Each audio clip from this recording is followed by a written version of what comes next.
Hello everyone, it's time for another exciting lecture. This time the topic is coordinate systems, material from 4.4. So let me recall as usual from last time. We talked about bases, and one important property is the following theorem that says suppose we have a basis, say B1 through BP. This is a basis for a vector space V, and let X be any vector in V, then there exists unique weights C1 through CP such that I can write X as a linear combination of those B, the basis vectors, with those weights C's. So C1 plus B1 plus C2 plus B2 plus CP BP. So one more time, if you fix a basis B and you give me any vector X, there's one and only one way to write that vector X as a linear combination of the basis vector with some weights, and that leads to a definition, the following definition. So if V has basis B and X is a vector in V, what are called the B coordinates of X are those weights, are the weights C1 through CP as above. So those numbers there, that there's P real numbers, right? Those are the weights of that linear combination. Now the notation that he uses is bracket X sub B is going to just be a vector in RP where I take those numbers and take them as entries. So this is going to be a vector in RP. Okay, so one more time. You have a basis B and you've taken a vector X. Its B coordinates, or the B coordinates of X, are going to be this vector of the weights you got by writing X as a linear combination of the basis vectors. Okay.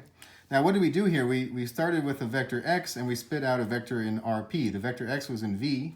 The vector XB was a vector in RP. So this is a transformation, right, that eats a vector in one vector space and spits out a vector in RP.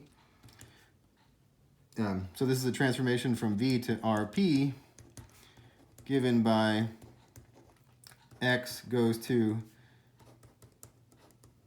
the coordinates of X. This is called the coordinate mapping. Coordinate mapping or coordinate transformation calls it coordinate mapping. Okay, so before I say more, let me do an example. Let's see, so let's work in R2. Let's, e.g., let's let B be the basis 1, 0 and 1, 2. It's a collection of two vectors, be a basis for R2. Okay? So why is this a basis for R2? Well, recall that any basis for Rn is given by the columns of a n by n invertible matrix, right? So that was what we talked about last time. And if I make a matrix out of these vectors, what do I get? Well, this is a 2 by 2 invertible matrix because, it's already echelon form. I see that it has two pivots, therefore it's an invertible matrix. Therefore, the columns form a basis for R2, and that's what we have here. Now, given a vector, let's say x equals 2, 5, let's determine the B coordinates, okay? So this is going to be a vector with two entries, right? Now, what are we asking here? We want to write, what this is saying is that it's basically asking, how do I write this vector 2, 5 as a linear combination of the basis vectors? So C1 times 1, 0 plus C2 times 1, 2, okay? Now, what is this? This should be recognizable. This is a vector equation. I've got a vector written as a linear combination of two other vectors with unknown weights, i.e. we want to solve, you guys know how to do this. This is solving the underlying system. So I take those vectors, augment with what I'm shooting for, and solve this. So let's see, this is already in echelon form. I'm going to scale that last row by 2. And then let's see, now I'm going to clear above that pivot here. So this becomes 0, 1, 5 halves. And then I'm going to take minus 1 times the second row added to the first. So minus 1, minus 5 halves plus 4 halves becomes minus 1 half. So what this is telling you is that C2 is 5 halves, C1 is minus a half. In other words, this coordinate vector is going to be minus a half, 5 halves. And you can check this, right? So if I take a minus a half times the first basis vector plus 5 halves times the second basis vector, I should get, let's see, minus a half plus 5 halves becomes 2, and then the second coordinate is 0 plus 5. So it works out. Okay?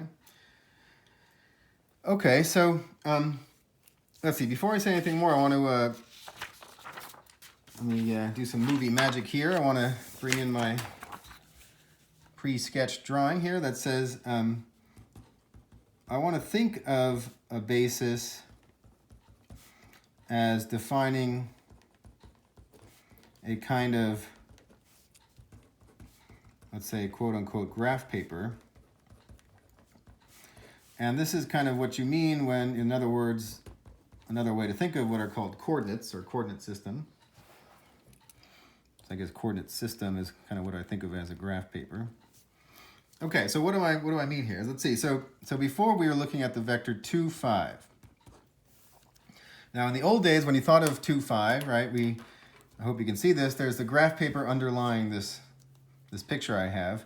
And what I've tried to draw here is that, here's 1, 0, and 0, 1. Those are the, if you like, the standard basis for R2.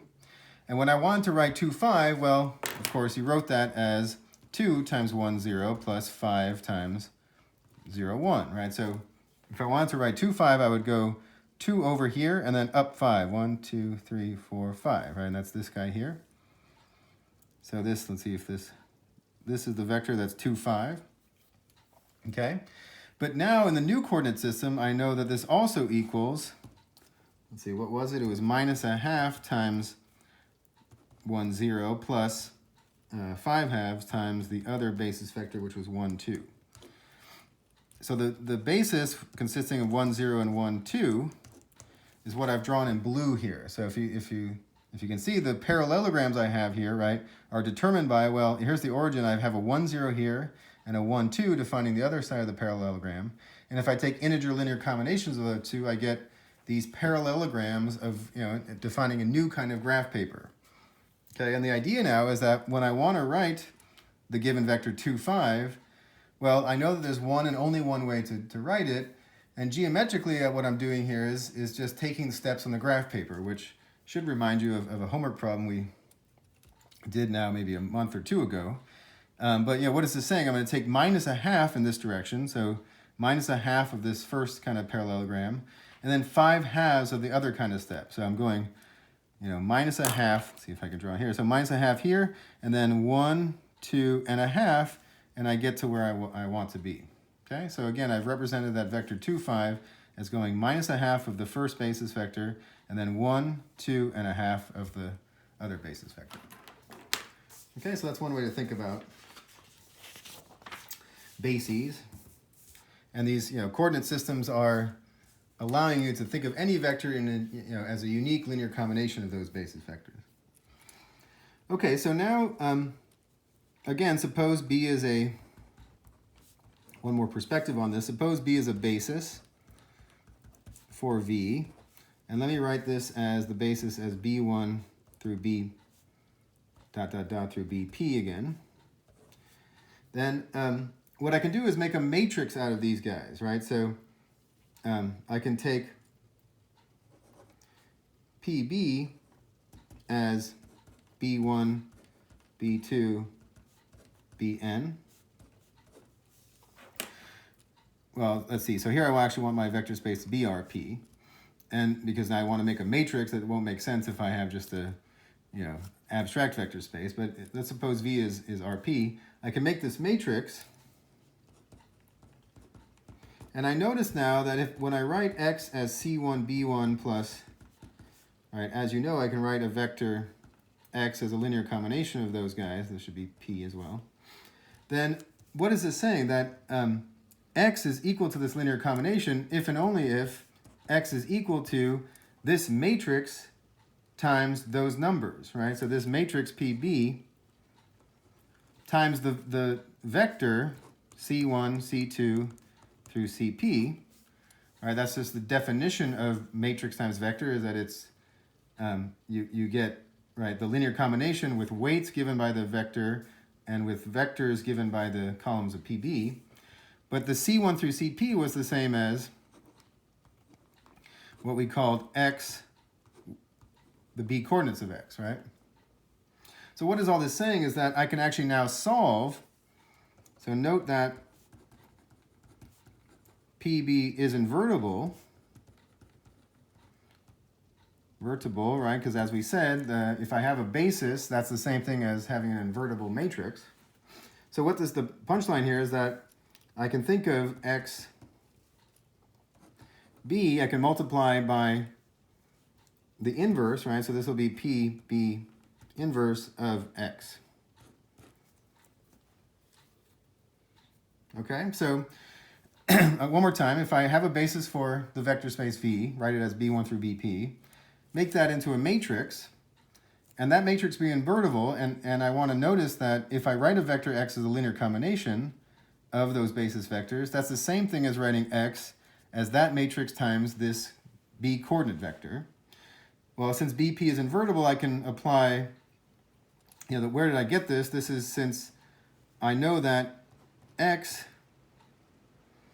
is equal to PB times this thing. So I can apply the inverse on both sides. So P inverse BX equals P inverse B times P times XB. And what happens when you take an inverse of a matrix times a matrix? That's the identity, so this is just XB. And again, what I'm saying here is that the reason that this is useful is now I have a matrix that I can use to get the B coordinates, okay? And so this is another maybe a bit more abstract way to think about how to get those B coordinates in terms of a certain invertible matrix. Okay, so that's it for now. We'll continue this discussion next time. See you then.